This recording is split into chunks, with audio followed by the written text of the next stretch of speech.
وہ کون سا اسلامی ملک تھا جس نے پاکستان کو تسلیم کرنے سے انکار کیا؟ آئیے جانتے ہیں اس ویڈیو میں۔ 1948 میں ایک طرف پاکستان بے سر و سامانی کے عالم میں حالت جنگ میں تھا، دوسری طرف بانی پاکستان شدید بیمار تھے، لیکن بیماری بھی انہیں گورنر جنرل کی حیثیت میں پاکستان کی خدمت کرنے سے نہ روک سکی۔ قائد اعظم کے دور حکومت میں پاکستان کی مشکلات بے پناہ تھی مگر حوصلے جواں تھے۔ اس دور میں مالی مشکلات کے ساتھ 70 لاکھ مہاجرین کا اضافی بوجھ بھی پاکستان کے کندھوں پہ آن پڑا۔ ان مشکلات کے علاوہ ایک اہم مسئلہ یہ تھا کہ آزادی کے وقت پاکستان کا کوئی آئین نہیں تھا، چنانچہ 1935 کے برطانوی آئین کو ہی معمولی تبدیلی کے بعد پاکستان میں نافذ کر دیا گیا۔ پاکستان 30 ستمبر 1947 کو اقوام متحدہ کا رکن بنا۔ سب سے پہلے پاکستان کو ایران نے تسلیم کیا اور فرانس میں پاکستان کا قومی پرچم سب سے پہلے لہرایا گیا۔ لیکن یہ بات جسے شاید بہت کم ہی لوگ جانتے ہوں وہ یہ کہ جب پاکستان اقوام متحدہ کا رکن بنا تو دنیا میں صرف ایک ملک تھا جس نے پاکستان کو تسلیم کرنے سے انکار کیا،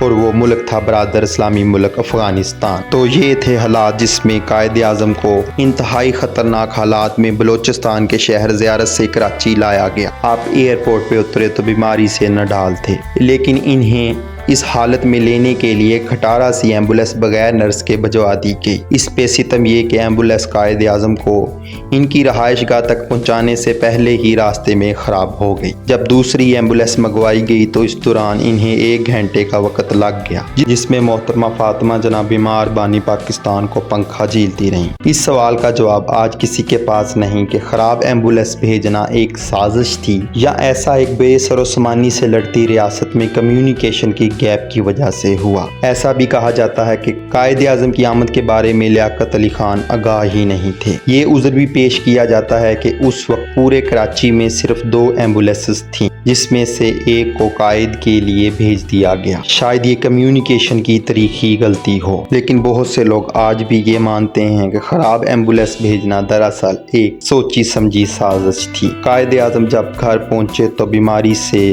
پوری طرح نڈھال ہو چکے تھے۔ آخری وقت میں ان کی بہن محترمہ فاطمہ جناح اور ذاتی معالج کے سوا ان کے ساتھ دوسرا کوئی نہیں موجود تھا۔ وہاں موجود لوگوں کے مطابق ان کے آخری الفاظ تھے، اللہ پاکستان۔ انہوں نے یہ کہا اور جان آفرین کے سپرد کر دی۔ قائد اعظم کے جنازے میں 6 لاکھ لوگ شریک ہوئے۔ قائد اعظم کی وصیت کے مطابق ان کا نماز جنازہ علامہ شبیر احمد عثمانی نے پڑھائی اور خواجہ ناظم الدین کو پاکستان کا دوسرا گورنر جنرل نامزد کر دیا گیا۔